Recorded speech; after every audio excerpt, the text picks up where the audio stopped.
friends, it's Miss Nancy with Dance with Nance, and we're super excited to bring you another webinar on how to start your own after-school program. So let's dive right in. Today we're going to learn a little bit about planning ahead. We all have to plan ahead a little bit. And if you are interested in our book, we have a 100-page teacher training manual, and it would be on page 85 through about 95 on how to plan ahead, how to market, businesses, licensing. And if you'd like to download our book, it's in a PDF format, and we'd love to share it with you. And they're actually on sale, half off right now. Or you can just take a pad of paper and pen and take some notes as we go along, all right? So planning ahead. You're going to probably be asking when to start the program. Are you going to teach or train, and where to go? So when to start. After school programs follow the school year, but actually kind of start at different times. Some districts will start September 15th, and if they come back to school late August, then that gives the school a few weeks to send out flyers and emails to parents talking about their after-school programs. So if you're planning in September, then in August, you want to make sure you have everything ready to take to the schools. And even July, they're starting to plan for the fall. You can also start it at any time that the school says they'd like to, because there's a lot of different activities that can start, possibly music or soccer at different times in the schools if they don't have specific dates for their programs. So every school is different, but if you're trying to go with the school districts, August is actually a good time to be doing all of your planning so that you can start when the kids return, late August, mid-September, or in January. So you could be talking to the schools next month, and this is August, so September, and then talk about starting a program in January, and that gives all of you some time to do dates and planning for you to send them your lessons so they can see what you'll be teaching. So that's also another way. Most of the schools are doing between 6 and 12-week sessions. So if you do start in September, you might have a 12-week session or possibly an 8-week session. So it all depends on which school, which district, what you're going to be teaching, how long that will determine your program. There are some Spanish classes actually that start in September and they go through the entire school year, and you can sign up for the entire school year. So those are options too, depending on what you're going to be teaching, all right? And then January, and then again, there's a spring session that usually starts mid-April. And then in the summer, there's some schools that go year-round, and they would like you to come and do things for the kids in the summer. And also, they offer a lot of different camps. So you want to put your ideas together that you're teaching and turn it into a camp. And maybe if you're teaching piano, add some art, add some making instruments, add different ideas that can help you turn your beautiful passion into a camp to help the kids. And the camps are usually 9 to 12 or 1 to 4. So you have a lot of options there. And then teacher train. You have to decide, as we talked about in our previous webinar, are you going to be the teacher, or are you going to train others to be teachers? And it's all good, whatever you decide. It depends on if a school says, well, we'd like you to teach 5 classes a week in all 3 of our schools, then you know it's time to train. Now, I started out just with myself. I kept it simple. I love to dance and sing, and I just started offering after-school dance programs, and then we started having more and more students that were interested, so I started hiring teachers. And I love to find teachers that were in college that maybe were going to school during the day, so they had the afternoons free to go teach an hour or two.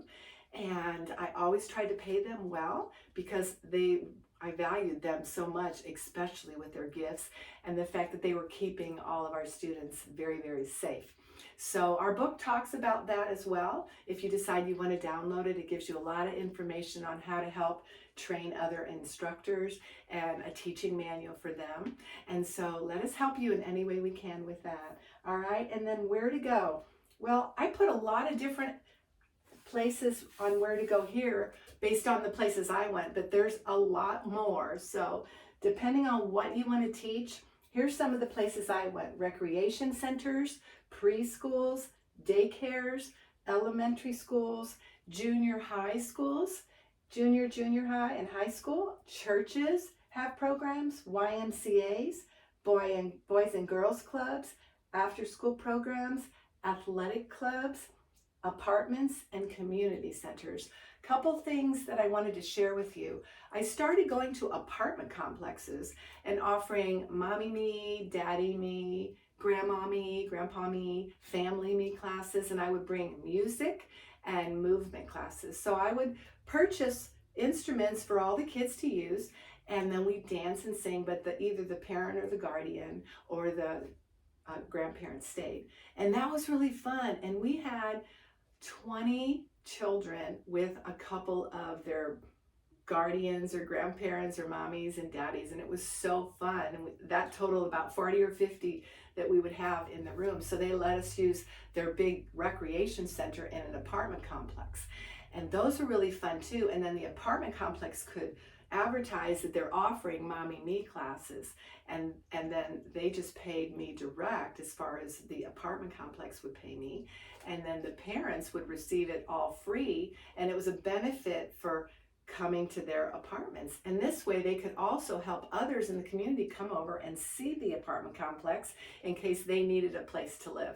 So it was kind of a win-win, and moms and dads were able to meet a lot of other people that lived in the community and the apartments. So it was really fun to be able to gather people together and enjoy playing with the children. So that's something I really enjoyed. And as far as the daycares and the preschools, I also offered after-school programs. I offered programs during noon hours when some of the children needed to be doing things with activities. And then also every Thursday and Friday throughout the school year, I would teach music and movement to every child. I would go room to room teaching music and movement just for about 15-20 minutes. And that way I was actually working for the school at that time. And so there's a lot of different ways that you can bring your gift to all of these different locations, and quite a few more than that. You could also be teaching in your home. Start something if you have a place in your home to bring students, and advertise just in your community. So I hope that's giving you some great ideas to grow your after-school program. Now, as far as marketing, I'm a little different. I've never been really big on social media.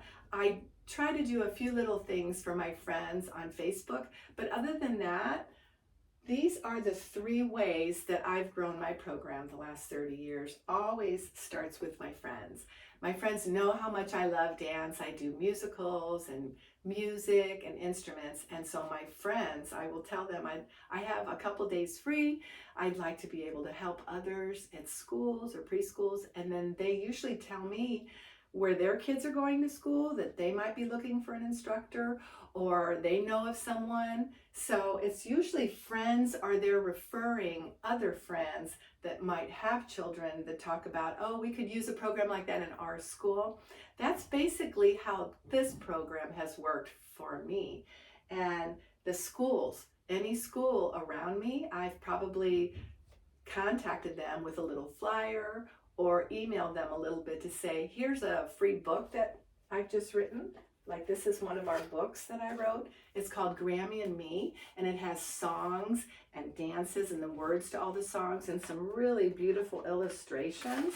So I'm really, really excited that and it teaches children how to be kind. And so these are books. Actually, these books you can get on Amazon. We had a beautiful lady who did the illustration, Hiba Malik. Isn't that beautiful?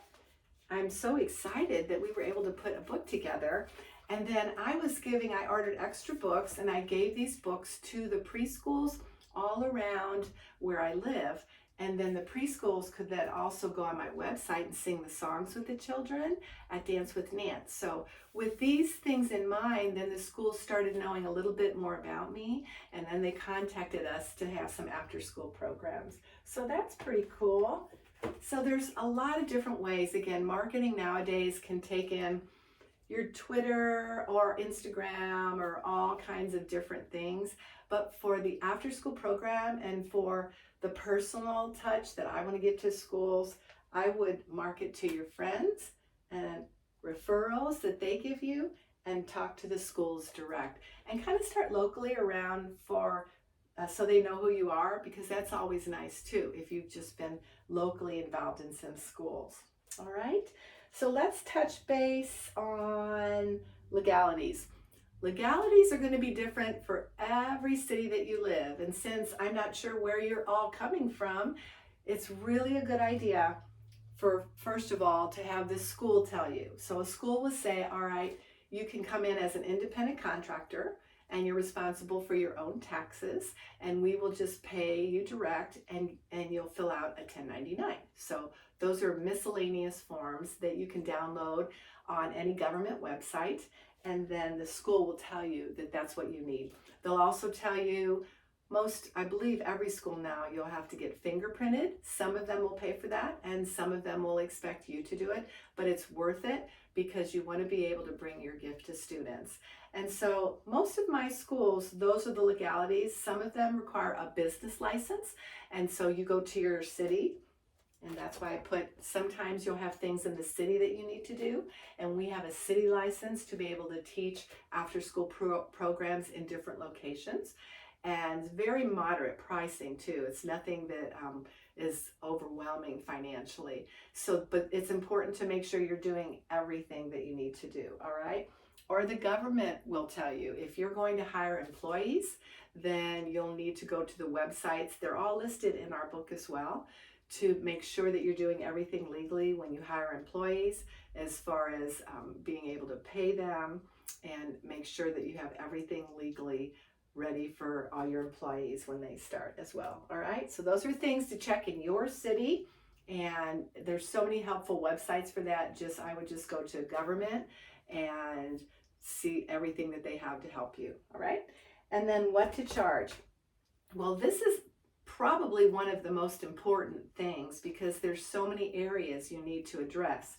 You need to know how many students that you can teach. Some schools will tell you can have 12 max, you can have 30 or 50, but you have to have one instructor for every 15. So first you find out what the rules are at school, and also what you think you can do and keep the kids having a quality class, because I see some art classes with 40 children and they have 3 instructors and it works out fine. But when I started, I was teaching 40 students tap dance, and honestly, I don't even know how I did that, but I did that. I was just very energetic, and I had 4 rows of 10 and put little dots down on the floor and had all of these students tap dancing.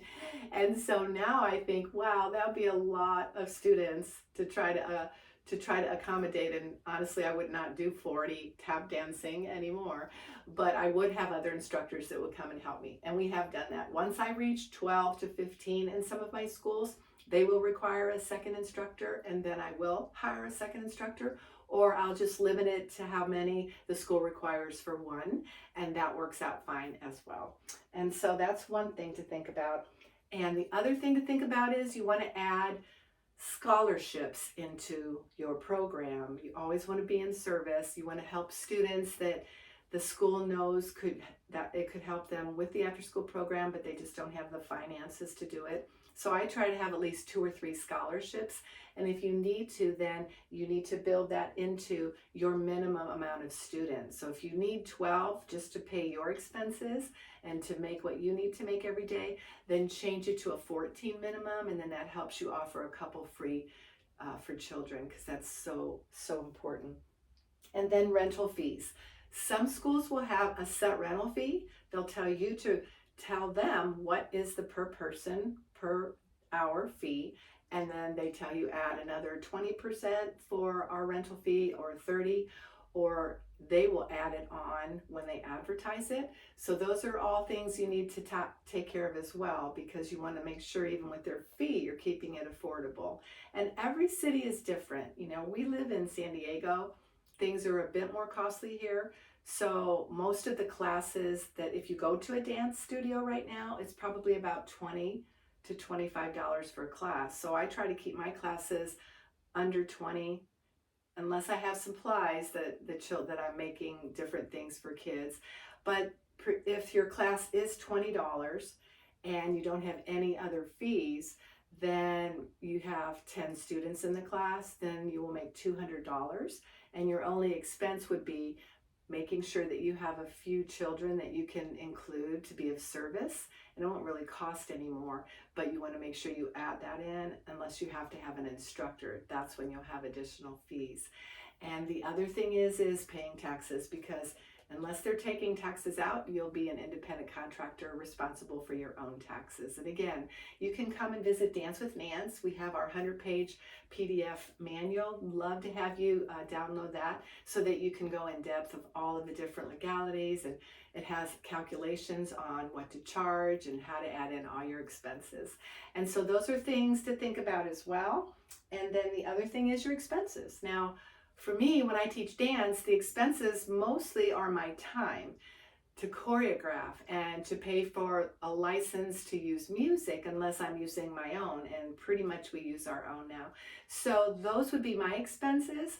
But if I do camps, I'm going to have supplies for the children. We'll be buying lots of supplies so all the kids can be able to make instruments, make photos, make backdrops if we're doing a little musical production. So you have to add all those in, and if that's another $2 or $3 per child, make sure you add that into the fee as well. So all those things go together to help you know what you need to charge, and you can just go to an Excel spreadsheet and start putting it down. How many students that you will need, what is the average charge, and you might call around or just do some research on what does it cost to take a soccer class, or what does an 8-week soccer semester look like, and that gives you ideas so that you can stay competitive and then go a little bit lower to help the families, since you'll be able to take 10 to 20 students in the class. So I hope that has helped you. We're super excited that you'll be hopefully being part of the after school programs in your area, helping children with your love and your patience and your talents. And we just want to encourage you to go have some fun and share everything with children. And add one more thing when you're doing this, if you can. Every class that you teach, we're hoping that you can add one of these beautiful values and virtue lessons to your class. And if you go to our website, we have all of the songs and videos to help you teach children how to have more honesty, how to have tolerance, how to have wisdom, how to have love and patience. And this is another book that we have that we provide for teachers. You can download this on our website. Just go take a look at all the things we offer. And it gives templates for all of these beautiful, beautiful virtues and lesson plans. And no matter what you're teaching, if you can incorporate a virtue or a value in every lesson, you're teaching soccer or you're teaching piano, then teach the children about believing in themselves, about believing how beautiful music and sound can be. So there's a lot of beautiful things in these manuals that our hearts have put together. My brother has done all of the composing for the songs, and we're hoping that you will now come and join us as an after-school care provider and go out there with confidence and love and do something beautiful for our children so that they can benefit from your beautiful passions. All right. Well, we love you at Dance with Nance. We send lots of love. And then please call us if we can help you, or email us so that we can help you get started. We also consult, so we would love to be able to help you get started in your own after-school program. Come and see us soon. Bye.